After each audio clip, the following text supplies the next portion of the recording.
Ei, você aí! Ei, você mesmo! Você mesmo!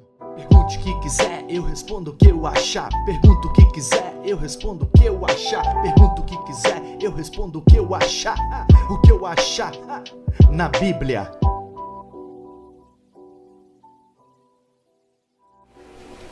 Qual o pecado que Deus não perdoa?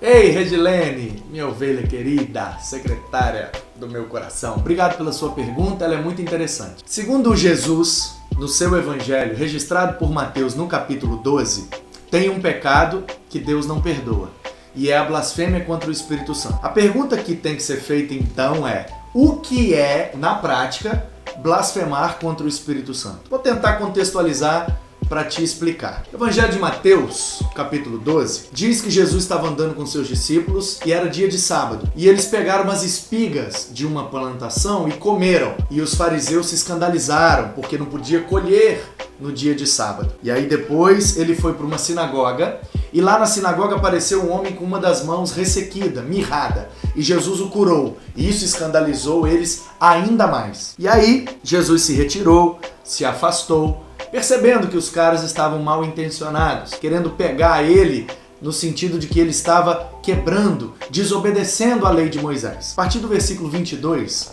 de Mateus 12 diz assim: então lhe trouxeram um endemoniado. A partir do versículo 22 de Mateus 12 diz assim: então lhe trouxeram um endemoniado, cego e mudo, e ele o curou, passando o mudo a falar e a ver. Toda a multidão se admirava e dizia: é este, porventura, o filho de Davi? Mas os fariseus, ouvindo isto, murmuravam: este não expele demônios, senão pelo poder de Beelzebu, maioral dos demônios. Jesus, porém, conhecendo-lhes os pensamentos, disse: todo reino dividido contra si mesmo ficará deserto. Toda cidade ou casa dividida contra si mesma não subsistirá. Se Satanás expele a Satanás, dividido está contra si mesmo. Como, pois, subsistirá o seu império, o seu reino? Olha como Jesus é inteligente, cara. E se eu expulso demônios por Beelzebu, por quem os expulsam vossos filhos? Por isso, eles mesmos serão os vossos juízes. Se, porém, eu expulso demônios pelo Espírito de Deus, certamente é chegado o reino de Deus sobre vocês. Ou como pode alguém entrar na casa do valente e roubar-lhe os bens, sem primeiro amarrá-lo? E então lhe saqueará a casa. Quem não é por mim, é contra mim. Quem comigo não ajunta, espalha. Por isso, vos declaro, todo pecado e blasfêmia serão perdoados aos homens, mas a blasfêmia contra o Espírito Santo não será perdoada. Se alguém proferir alguma palavra contra o Filho do Homem, será perdoado. Mas se alguém falar contra o Espírito Santo, não lhe será perdoado, nem neste mundo, nem no porvir. Palavras de Jesus, vamos entender. Segundo o contexto, Jesus colheu no sábado, curou no sábado, expulsou demônio no sábado. Isso escandalizou os fariseus.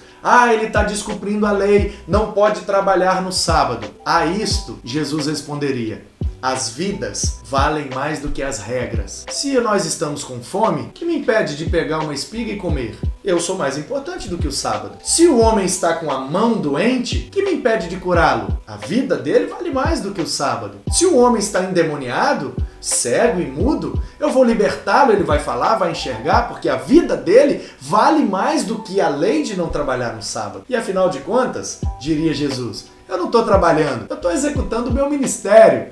E quem faz para Deus não trabalha, entendeu? E aí, nesse contexto, os caras, por estarem sendo, quebrado na teologia de Jesus, eles então querem contra-atacar e dizer: ele só expulsa demônio pelo poder do Beelzebu.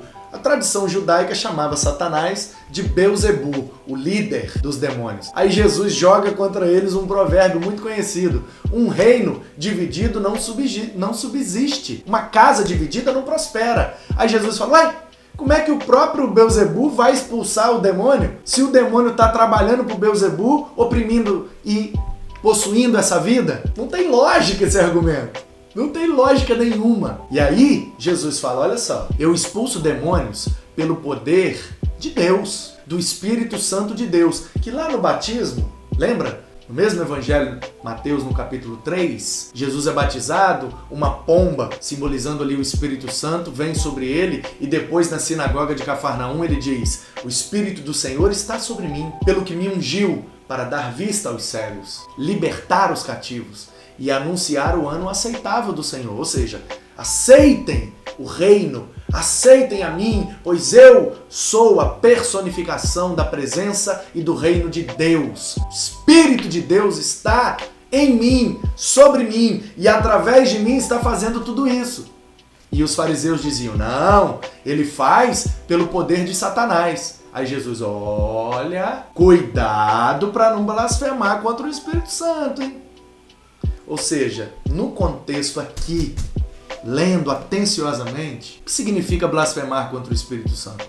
Segundo o próprio Jesus, é atribuir a outros ou a outrem aquilo que é obra de Deus. Portanto, quando alguém faz alguma coisa em nome de Deus e outra pessoa avalia, analisa e julga, isso não é de Deus. Se foi o Espírito de Deus que fez, amigo, isso é uma blasfêmia contra o Espírito. E aí Jesus está dizendo, olha, isso aí não tem como perdoar. Por quê? Porque se você não consegue perceber que algo é de Deus, provavelmente quem não é de Deus é você mesmo.